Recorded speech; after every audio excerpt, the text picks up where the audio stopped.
Hello guys, bersama lagi kita di dalam Alright Nopo Channel dalam segmen Suara Orang Kampung. Alright guys, so sebelum kita teruskan, jangan lupa tekan butang subscribe, like, dan share. Mari kita tonton berita panas hari ini. Oke guys, berita yang kita akan laporkan sekejap lagi adalah update daripada kes 1MDB yang sedang dihadapi oleh Najib Razak. Jadi mari kita ikuti berita seterusnya 30 hari bulan Mac 2021. Jejak kewangan akaun Najib, buktikan UMNO terima wang perolehan haram, kata pendakwaan. Mahkamah Tinggi di sini hari ini diberitahu bahwa UMNO dan ahli politik yang menerima wang perolehan haram daripada 1MDB telah dibuktikan berdasarkan jejak kewangan akaun Bank Datuk Seri Najib Tun Razak. Timbalan pendakwa raya Liu Hong Bin berkata berdasarkan akaun Bank Najib bernombor 9694 dan 1880 serta akaun Am Islamik bernombor 1906 dan 1898. Katanya UMNO dan ahli politik UMNO menerima wang perolehan haram yang boleh dikesan berasal daripada 1MDB dan mereka merupakan penerima utama daripada penyelewengan kes 1MDB. Namun apabila puluhan juta ringgit dibayar sama ada menerusi cek atau secara debit daripada akaun pribadi Najib kepada UMNO dan sekutunya, pastinya ada yang tidak kena. Katanya lagi, tidak mungkin Datuk Seri Najib mempunyai sumber yang tidak kehabisan untuk menampung pembiayaan lohong hitam. Pasti ada yang bertanya, dari mana Najib peroleh wang beliau? Katanya menambah Najib memegang beberapa jawatan yaitu sebagai Perdana Menteri, Menteri Kewangan, Presiden UMNO dan pengurusi lembaga penasihat 1MDB yang mempunyai kuasa mutlak ke atas sebarang keputusan perniagaan 1MDB. Sila berikan komen anda. Liu berkata demikian pada pendengaran permohonan pendakwaan untuk melucut hak wang tunai berjumlah RM114 juta lebih yang disita dari sebuah premis milik Obyu Holding Sendirian Berhad di hadapan Hakim Datuk Muhammad Jamil Husin.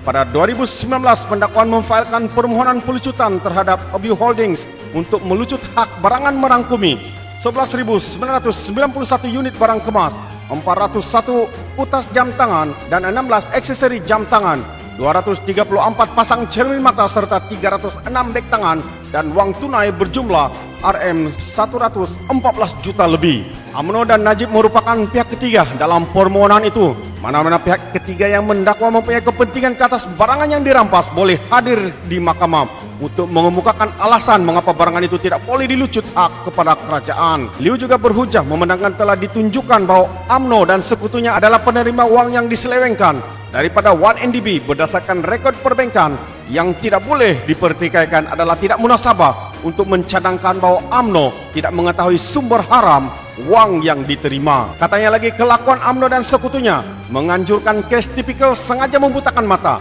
Memang jelas UMNO tidak berbuat apa-apa untuk menghalang penggunaan wang yang diperoleh daripada 1MDB itu.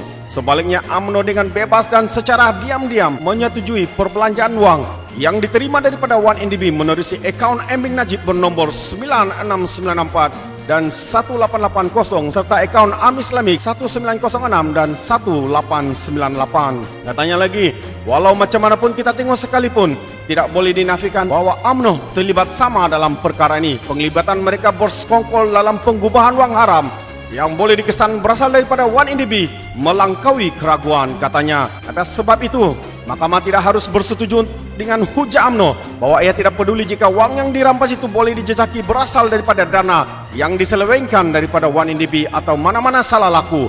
Sedangkan banyak bukti yang jelas menunjukkan, kata Liu, menambah dakwaan Najib bahwa wang tunai yang disita merupakan sumbangan politik kepunyaan UMNO bercanggah dengan bukti daripada UMNO.